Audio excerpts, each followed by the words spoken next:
রসুলপুর গ্রামের মধ্যে একজন অকর্মণ্য মানুষ হচ্ছে এই রহিম। সারাদিন তো কোনো কাজই করে না, শুধু ক্ষেত খামারে বসে দিন কাটায় আর বসে বসে ভাবে আমি যদি অতি তাড়াতাড়ি বড়লোক হতে পারতাম, তাহলে সংসারে আর কোনো অশান্তি হতো না। বাড়ি গেলেই তো শুধু গিন্নির সাথেই ঝগড়া হবে। গিন্নি, ঘর থেকে কিছু খাবার আনো তো, খুব খিদে পেয়েছে বুঝলে। তাড়াতাড়ি কিছু একটা খেয়ে যাই একটু বিশ্রাম নেই। তাড়াতাড়ি আনো গো, খুব খিদে পেয়েছে। এ খিদের জ্বালা তোমাকে বোঝাতেই পারবো না আমি।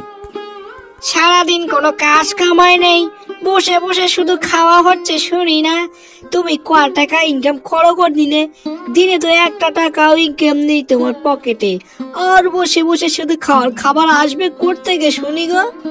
আমি বুঝলে কোনো কিচ্ছুই রান্না করিনি, তুমি খাবে কি এবার দেখবো আমি। কোনো কাজ কামাই করো না, আর বসে বসে শুধু খেতে চাও। আর খাবার আসে কোত্থেকে বলো তো দেখি? শুধু খাবার বেকার হবে না, তুমি কিছু কাজ কামাই এবার থামবে না থামবে তুমি আমাকে একটু বলো তো। তোমার প্রত্যেক দিন এত কটা লাগা আমার কথা সহ্য হয় না।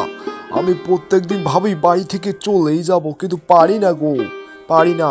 যাও না কেন গো? তুমি বাড়ি থেকে বেরোলেই তো ভালো, বসে বসে আর কত খাবা? ও বাড়ি থেকে বেরিয়ে একটু দেখো কেমন লাগে বাইরের জগৎটা। বাইরের জগৎটা কোনোদিন চেনো নাই, বাড়িতে তো বসে বসেই শুধু খাও। আজ আমি বুঝেছি গো, এ ঝগড়া আর থামবে না। এখন আমাকেই যেতে হবে বাড়ি থেকে বেরে, নাইলে তো এ ঝগড়া আর থামবার নয়। তুমি যা শুরু করেছো প্রতিদিন, এটা মেনে নেওয়া যাচ্ছে না, যাচ্ছে না। এভাবে রহিম ও তার বউয়ের সারাদিন শুধু ঝগড়াই চলতে থাকে। তারপর রহিম বাড়ি থেকে বেরিয়ে চলে যায়, কারণ সারাদিন বউয়ের সাথে আর ঝগড়া করতে তার ভালোই লাগে না। বাড়ি থেকে রহিম অনেক দূরেই চলে আসে এবং মনে মনে কি জানি বিড় করে ভাবতে থাকে।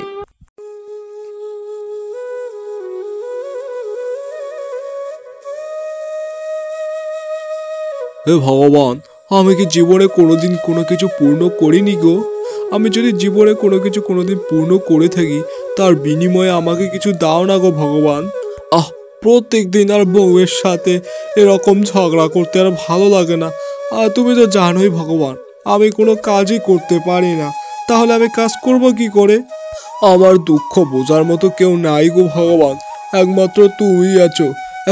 এখন তুমিও যদি আমার দুঃখ নাই বোঝো, তাহলে আমার দুঃখ বুঝবে এটা কে গো ভগবান? তুমি কিছু একটা করো গো, আমি আর এ জ্বালা সহ্য করতে পারছি না। এত সংসারের জন্য কি এত কষ্ট করা যায় গো ভগবান? বউয়ের এত কটু কথা শুনতে ভাল লাগে না। কিরে, তোর কি কোনো কারণে মন খারাপ? বসে বসে যে এত ভাবছিস, আমি উপর থেকে দেখতে পেলাম, তাই চলে আসলাম। বল তো একটু শুনি, তোর কি কারণে মনটা খারাপ? আমাকে নিঃসন্দেহে বলতে পারিস, আমি যদি তোর উপকারে আসি। বল বল বল বল শুনি। এ কি গো ভগবান, আমি যে সরাসরি পরি দেখতে পেলাম। আমার কি সৌভাগ্য গো, পরি আমার সামনে এসে উপস্থিত হয়েছে। এটা ভালো একটা সৌভাগ্যের বিষয় গো ভগবান। তোর কি ইচ্ছে? কেন এত কান্না করতেছিস? এটা আমাকে একটু বল দেখি শুনি। আর কি বলবো গো পরিরানী, প্রত্যেকদিন আমার আর ঝগড়া ভাল লাগে না। আমি অনেক বড় লোক হতে চাই, কিন্তু আমি কিছুই তো করতে পারি না। কি করে হব? আমি আচ্ছা, তোর এই সামান্য ইচ্ছে, কোনো টেনশন করিস না, তোর এই সামান্য ইচ্ছে আমি পূরণ করে দেব। এই নে।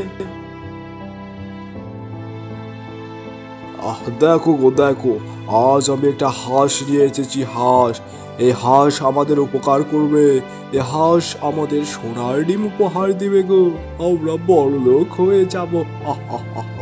হ্যাঁ, বড় লোক হয়ে যাবে, বড় লোক। কত বড় লোক আমি দেখলাম না, বড় লোক।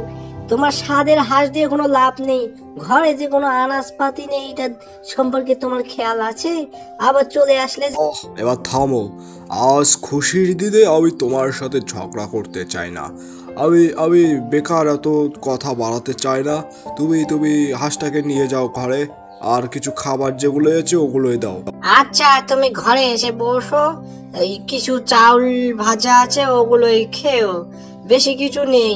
আজকের মতো এগুলোই আছে, এগুলোই তুমি খাও, আর কাল দেখা যাবে, কালকে কিছু এনো। তারপর তারা রাতের খাবার খেয়ে ঘুমিয়ে পড়ে। এদিকে তো রাত হয়ে যায়, রাতও ধীরে ধীরে গভীর হতে থাকে। তার পরের দিন দেখা যাক কি হয়। তারপর সকাল হয়ে যায়, সবার ঘুম ভাঙে। এবার দেখা যাক কি হয়। পরের দিন সেই হাঁসটি একটি সোনার ডিম পেড়ে ঘর থেকে বেরিয়ে যায়। এ কি গো, এ কি দেখতে পাচ্ছি? হ্যাঁ, ছোড়ার ডিম। পরীর কথাটা একদম ঠিক হয়েছে। ও গিন্নি, গিন্নি গো, কই গেলে? দেখো দেখো, এ কি? প্রতিদিন আমার সঙ্গে তুমি ঝগড়া করো গো গিন্নি। আজ দেখো আমার কথা বিশ্বাস হলো না তো এখন কি হবে বলো? এভাবে রহিমকে হাঁসটি প্রত্যেকদিন একটি করে ডিম দিতে থাকতো এবং রহিম সেই ডিমগুলো প্রত্যেকদিন জমা করত এবং সপ্তাহে একদিন করে বিক্রি করত। আচ্ছা গিন্নি, হাঁসগুলো তো প্রত্যেকদিন একটি করে ডিম দিতেছে। আমাদের তো প্রায় এক সপ্তাহে মোট 60টি সোনার ডিম হয়েছে। এই ডিমগুলো আমি এই ব্যাগে জমা করেছি। এখন কি করা যায় বলো? হ্যাঁ গো, কি আর করবে? হ্যাঁ, ওই তুমি ডিমগুলো নিয়ে বাজারে যাও, দেখো ভালো কারো কাছে বিক্রি করতে। গিন্নি, শুনেছেন নাকি আমাদের ওই রমেশ দা ভালো সোনা গয়না কিনে? এখন এই সোনার ডিমগুলো কি আমি তার কাছে নিয়ে যাব গো? টি অবশ্য একদম ভালোই আছে গো। এ কি বলছো গো?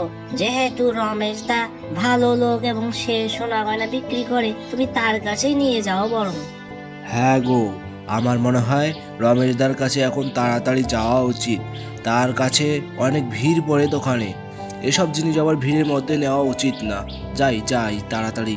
তো যাবে তো, এখানে এত দেরি করতেছো কেন? হ্যাঁ, তুমি তাড়াতাড়ি যাও তো দেখি। আর কিছু টাকা আনো, আনাজপাতি ঘরে কিচ্ছু নেই। তোমার জীবনে আনাজপাতি চাউল ডাউলের খটার পালাবে না গো? এর অভাব কি তোমার দূর হবে না? দেখতে পাচ্ছ এখানে কতগুলো ডিম আছে। এখানে কম করিলে 2-3 লাখ টাকা হবে। 2-3 লাখ টাকা যদি হয় তাহলে তো আমাদের আর কোনো অভাব থাকবে না গো। তুমি যাও তো দেখি তাড়াতাড়ি। যাই যাই যাই, তোমার সাথে আর বেশি ভোকর ভোকর না করে। তুমি কিচ্ছু বুঝো না।